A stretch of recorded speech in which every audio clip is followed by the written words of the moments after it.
ndimau wanu mbuye nyengo zanga zisintha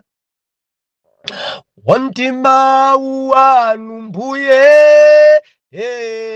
nyengo zanga zisintha ontaonela Esitele pemphela nyengo zinasintha ontaonela Yosefe nakhala mfumu nyengo zinasintha ontaonela Isaya anasintha nyengo zinasintha mau anu ndimau anu mbuye nyengo zanga zisintha mau anu mbuye nyengo zanga zisintha ontaonela Petulo anagonjetsa nyengo zinasintha.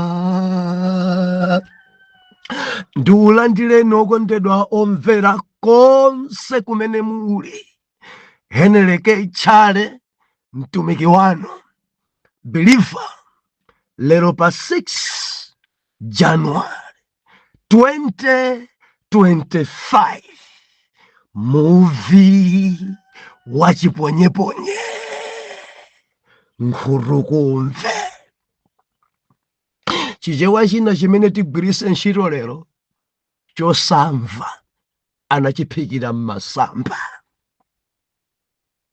Tikuwerenga buku la 2 chapter number 26 verse number 4 and 5 nkudzawerenganso verse number 16 mpaka na 22. Ndiwerenga kwambiri lero believer. Mau wotsogolera akuti Uziya agonjetsa adani ambiri. Oh hallelujah. Verse number 4. Nachita iye zongoka pamaso pa Yehova monga mwa zonse anazichita atate wake Amaziya. Verse 5. Ndipo iye anali munthu wakufuna Mulungu masiku a Zakariya, ndiye wozindikira masomphenya a Mulungu, ndipo masiku akufunsira Yehova iye Mulungu anamulemekeza. Tuwerenge verse number 16. Mawu otsogana kuti Uziya alakwa kukachisi naskhala wakhate nasanduka wakhate. Verse number 16. Koma atakhala wamphamvu mtima wace anadzikweza mumuononga. Nalakwira Yehova Mulungu wace popeza analowa mkachisi wa Yehova kufukiza pa guwa la nsembe la chofukizira.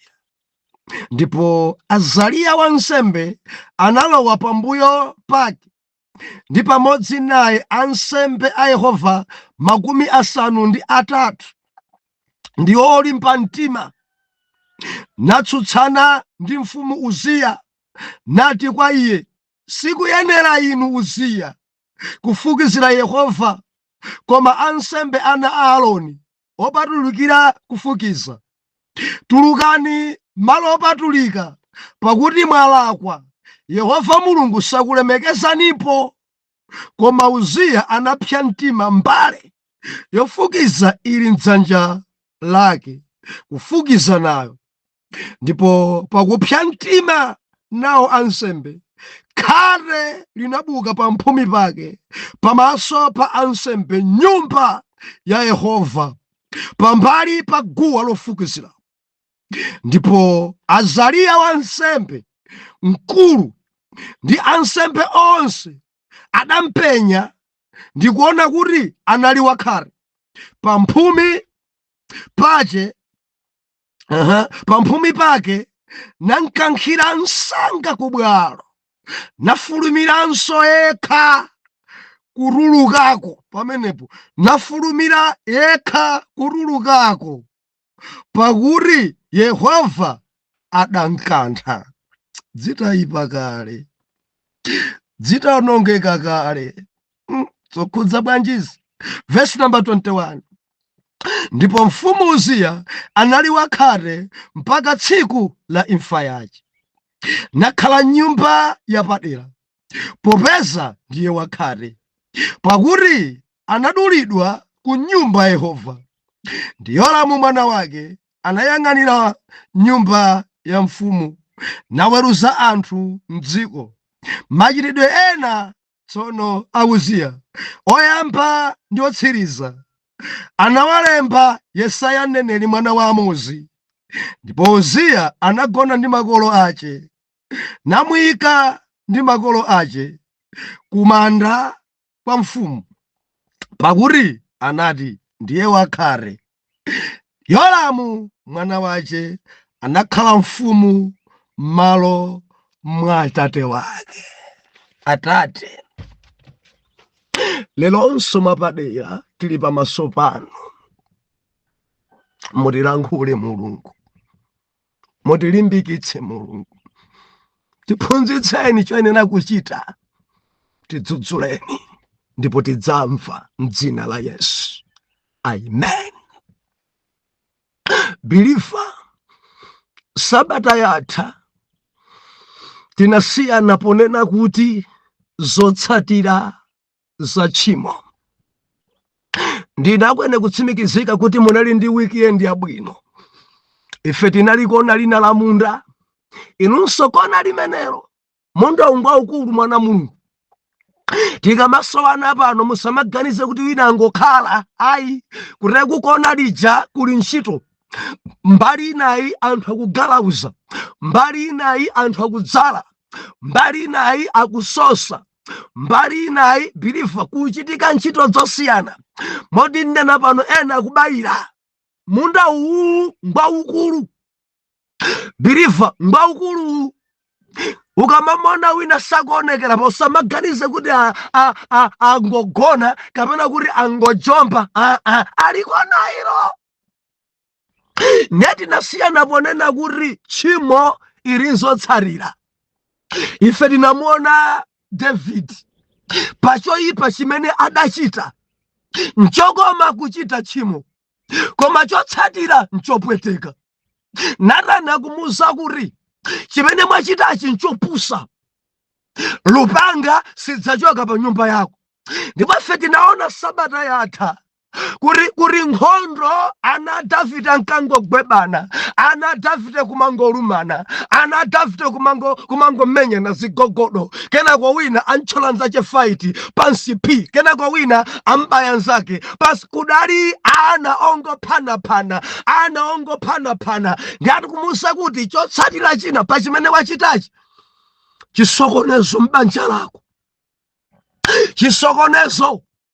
Ndefe tinaona kuti ana abanja limodzi kugonana, Aminoni ndi Tamara, chapter 13 cha 2 Samuel, mpaka na kusilirana.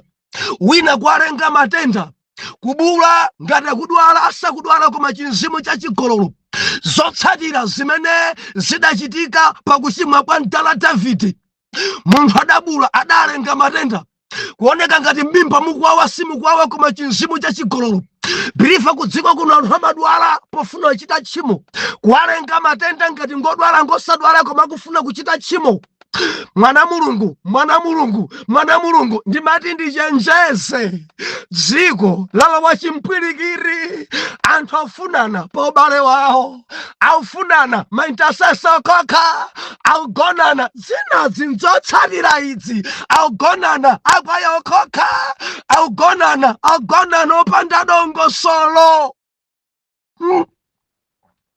Chisokonezo m'banja, zotsatira za tchimo. Ndati machenjeze ife sabata yatha, muipewe ili nzotsatira zowawa, muipewe ili nzopweteka tchimo.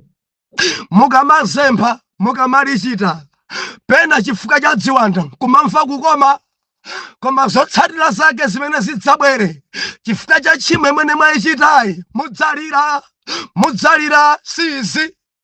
Ana banja limodzi kutenthesana, ana banja limodzi kugwirirana, ana banja limodzi kugonana, zotsatira za tchimo. Believers pokhapo chidandikhudza ine, mwana wake kumpandukira Abisalomu, kupanduka Abisalomu nayamba kampeni nanenso ndayenera ufumu. Adakopa Israeli ambiri, nduna za Davide zina zidapita kwa Abisalomu. Believer adamulangiza mwana imwe mphamvu kwambiri mpaka na Davide adathawa nyumba zache nkwasi akazi ake, kuthawa kugona kutchire. Ukachita tchimo umadzazisiya nyumba zako nkuthawa. Bible ikunena kuti adathawa Davide, adabwera olangiza mfumu Ahitofeli akunena kuti anthu atsimikizedi kuti Abisalomu walimba mtima kutenga udindo wa tate wako ugonane ndi akazi a tate wako, anthu akuona. Chimene adachita Abisalomu masana monga mwa mawu a Narani, wachichita ichi mtseri, ine ndidzachichita ichi chimene chidziwa ili nde munthu wina adzagona akazi ako masana chifukwa chakuti wapha Uriya komanso wagonana ndi mkazi wake. Chidzachitika masana, endi chidzachitika, chidachitikadi. Mulungu akanena chidachitikadi ndendende. Abisalomu adayamba kulowa nyumba za mayi ake ang'ono. Lowa nyumbayi mayi ache kuthana nawo. Israeli akuchita kunchemerera, bwanja kuti mfumu ndine.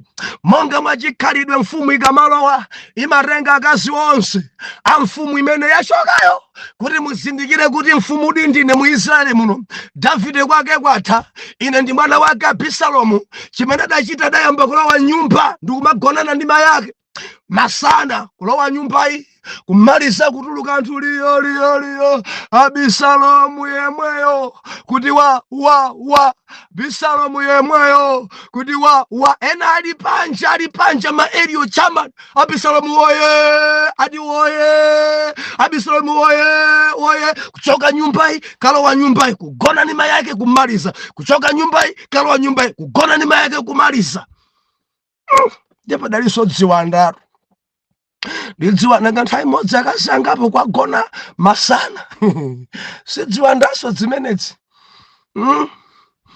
Amayuza chani amene anthu kumangona azimayi alipompo, azibambo alipompo, madivise alipompo, kunena kuti mfumu chaotengedwa.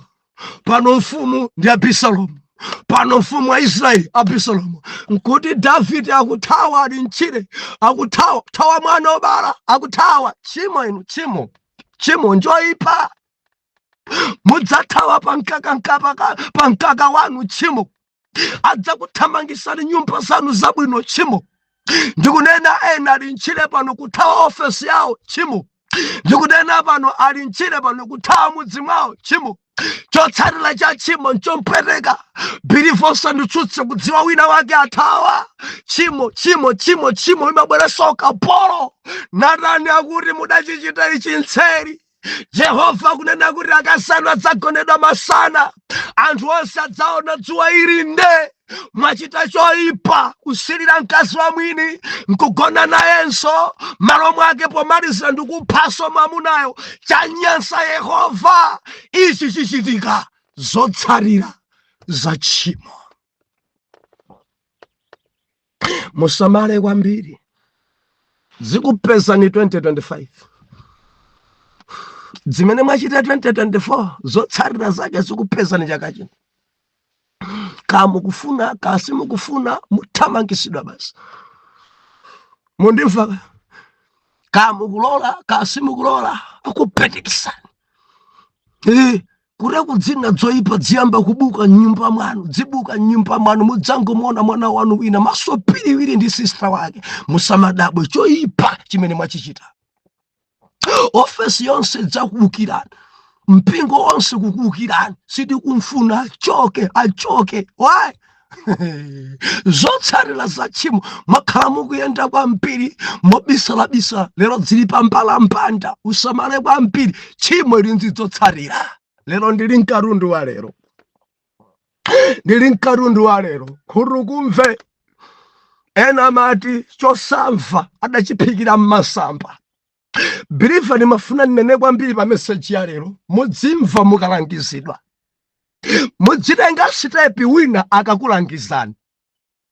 Muvi wachiponyeponye kudzikwa kuno kuli dzanthu dzina dzokula mtima sidzimalangizika, ena chifukwa cha maphunziro awo, ena chifukwa cha kutchuka kwawo, ena chifukwa cha maudindo awo, amadzipopa amadzikapo. Mungandiuze chani idzi dzimaononga idzi. Mudzimva mukalangizidwa, mukadzudzulidwa, mudzimva kukula mtima kwanuku mudziononga. Kukula mtima kumeneku, kusamva kumeneku mudziononga. Muvi wachiponyeponye ndiudziwa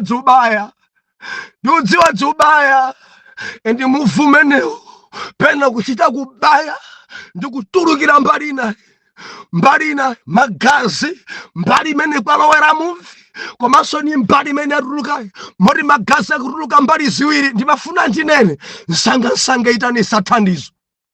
Usachedwe, upemphereredwe, usachedwe khoza kufa muvuta kubaya, usachedwe ipempha thandizo. Muvi wachiponyeponye biliva ngwachiponyeponye wiki atha daponya wina udambaya mkono.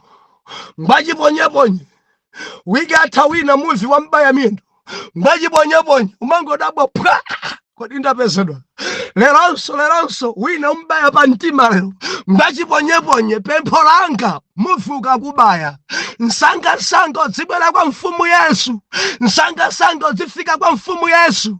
Ndikunena ndi angati amene ni nkhurukumve, ndikunena ndi angati amene samamva zaena, ndikunena ndi angati amene ngokula mtima, ndikunena ndi angati chifukwa cha maudindo awo amadzipopa. Tamvera adakumana nazo Uziya. Gawo loyamba ulifotokozera chapter number 26 cha buku lija la 2 verse number 4 akuti Uziya anali munthu wabwino. Bwana Uziya ankankonda Mulungu. Bwana Uziya ankadzipereka ku ntchito ya Mulungu. Sadali munthu wambatu mfumu Uziya adalopemphera, ankankonda Mulungu, ankamulemekeza Mulungu. Malemba nakuti nachita zongoka pamaso pa Yehova. Amachita zongoka, amachita zabwino, amamuopa Mulungu. Ndipo pa verse number 4 achita kutsindika adachita zongoka monga mwa zonse zimene atate wake Amaziya adachita. Mukalenga verse 5 akuti Uziya, Bwana Uziya anali munthu wakufuna Mulungu kwambiri. Masiku onse Zakariya adali wofunafuna Mulungu. Kankukwera phiri nkakwera phiri, kankuwerenga mawu nkawerenga mawu.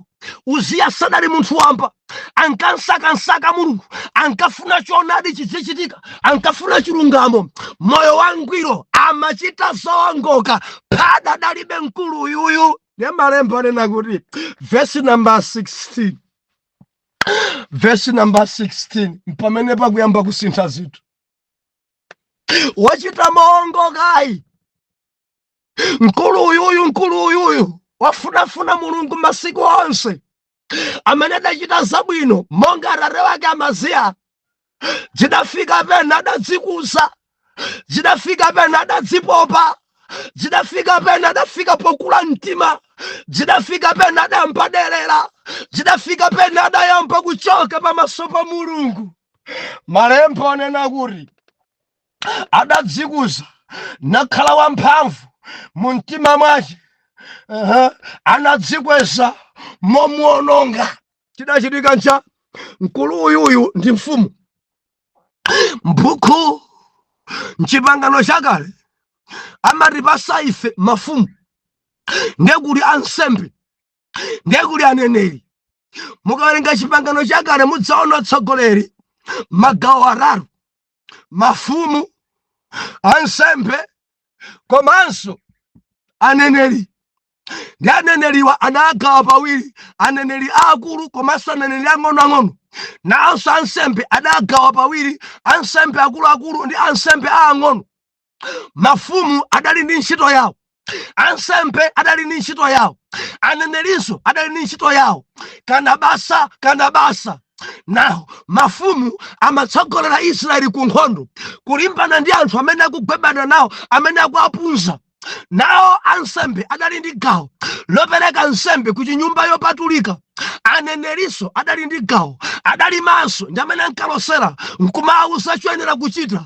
Aja olalikira aja ndi aneneriwo, ndi aliyense adali ndi ofesi yake. Koma Uziya adadzikuza, Uziya adadzikweza, Uziya adadzipopa, adasiya ofesi yake napita ofesi ya ansembe. Uziya adatenga nsembe, Uziya mbale yofukiza ili m'manja. Uziya nafika malo oyera ku chihema cha Yehova, malo opatulika, nayamba kufukiza. Isali ntchito yake. Bible linena kuti adafika mneneri osati mmodzi, mkulu wa aneneri komanso ndi aneneri ena.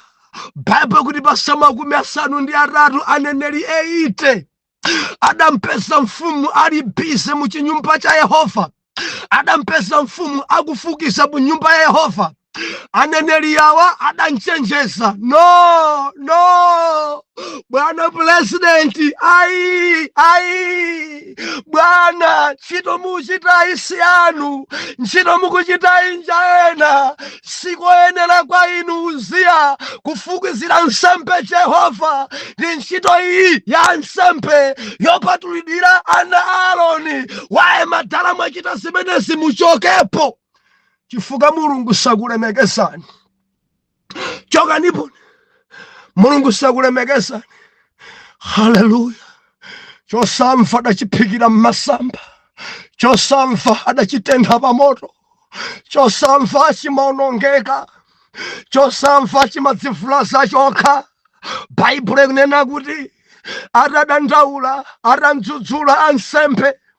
Bwana Uziya malo mopepesa, Bwana Uziya malo mochokapo, akuti adapsa mtima.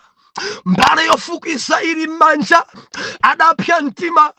Nanena moyaluka ali paguwa adapsa mtima, adadzudzulidwa adapsa mtima.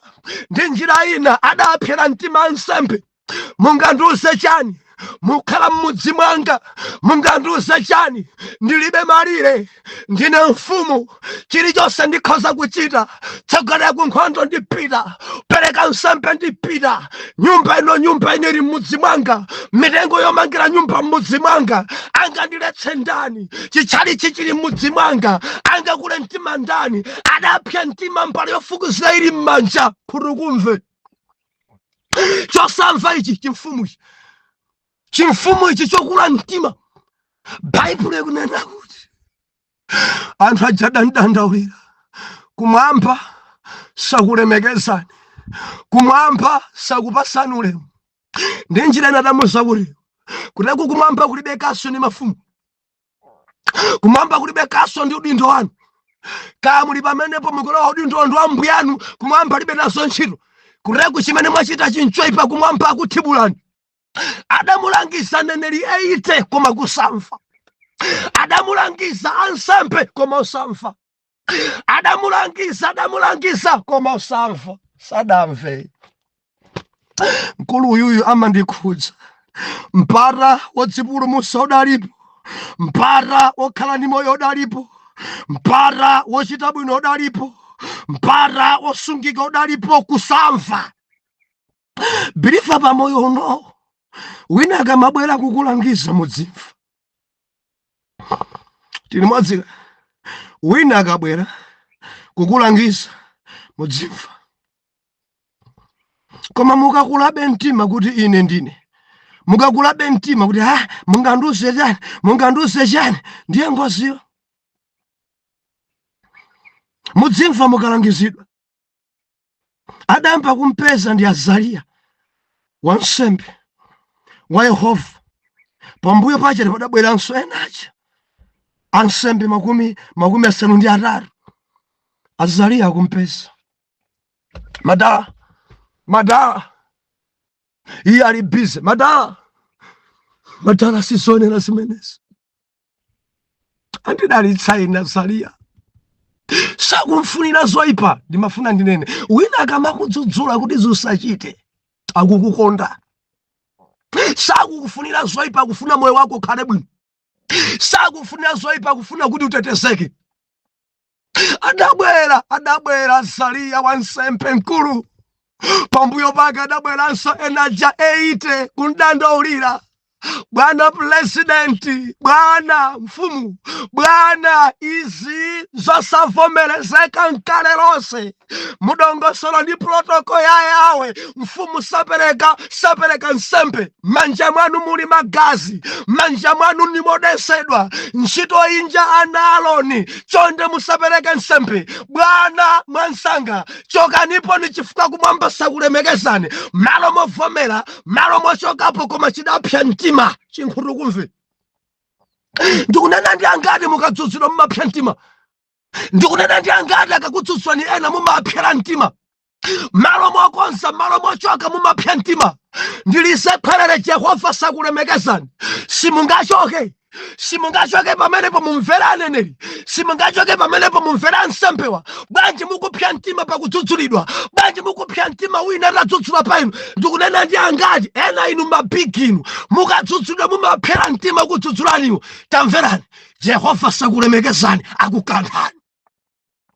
Baibulo ikunena kuti pomwepo atangonena ansembe akuti khate idabuka, mbale yofukuzira ili m'manja. Uziya akuiona khate kuchokera pa mphumi mpaka na paphazi. Khate thupi lonse, khate kumona amene akusakazira kenako ansembe achadana mkulu Jafa pampachoyo adathamanga wansembe wina ndi kukangwira kunkankha kunchosapo paguwa. Akuti akunkankha ali wakhate kale, nayenso adadzithandizira yekha kuchoka koma ataonongeka kale. Ndikunena ndi angati poyamba adakulangizani muli bwinobwino, dzinthu zitaonongeka kale mpamene mukudzikankhiranso nokha kuti ndichokepodi. Dzana simukamva, lero mukumva nkhwangwa ili nkhuru. Pali dzanthu zina zimamva nkhwangwa ili nkhuru.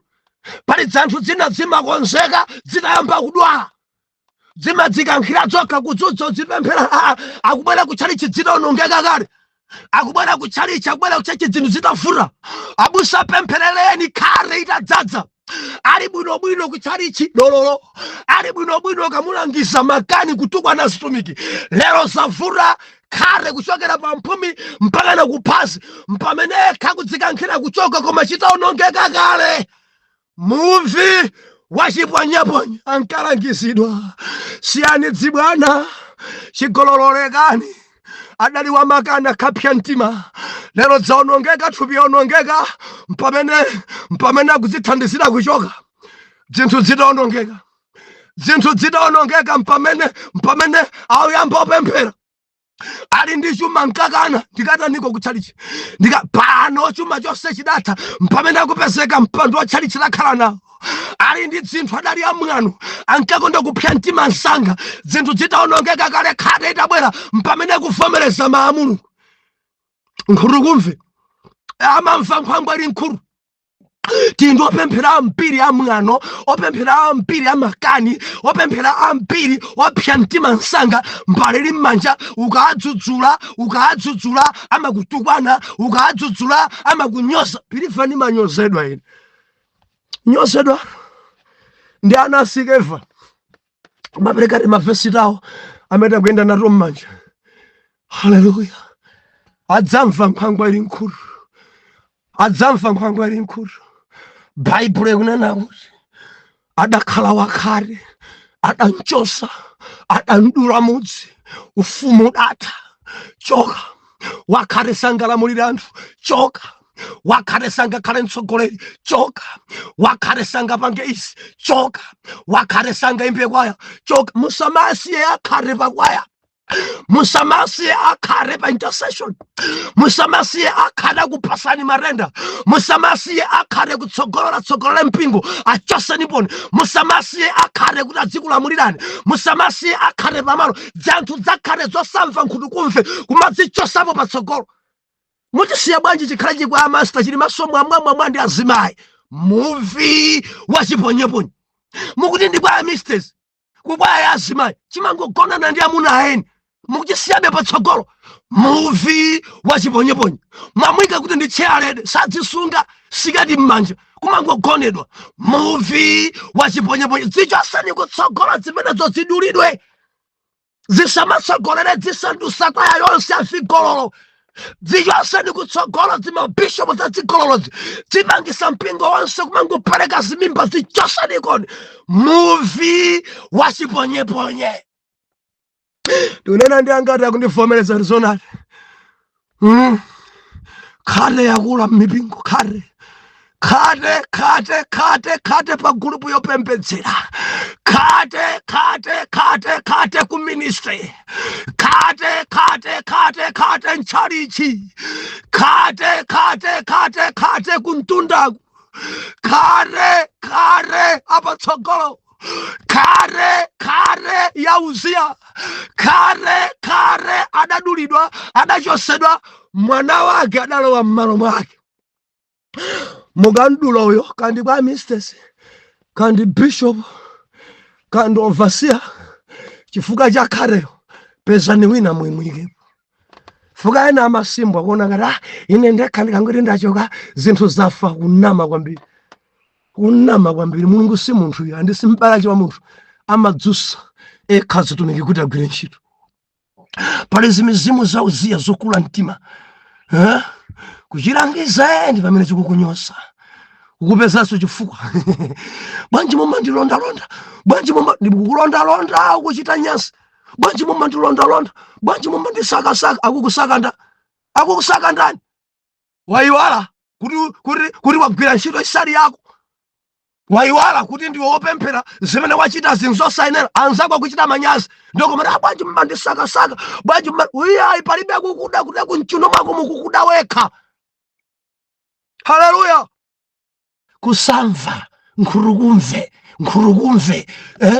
chosamva adachiphikira mmasamba ena mati chosamva chidamva nkhwangwa ili mutu. Ndikupempheni omvera mukadzudzulidwa dzichepeseni mpepeseni Mulungu musadikire khare mundilondole mawa. Atate mdzina la Yesu zikomo chifukwa ochenjeza mapezeka pemphero langa tipaseni mtima odzichepesa kuti tikadzudzulidwa tikalangizidwa tidzimva tisamamve titatiliwa khare nkhwangwa ili mutu koma tili abwinobwino tidzichoka pamalo powina akatichenjeza. Ndikupemphera chifukwa cha m'bale wanga uyu komanso mulongo wanga uyu akhale odzudzulika akhale wakumva kuti choyipa chimene Uziya adakumana nacho iyo chisampeze. M'dzina la Yesu Khristu oyera mtima tiyankhe kuti amen and amen.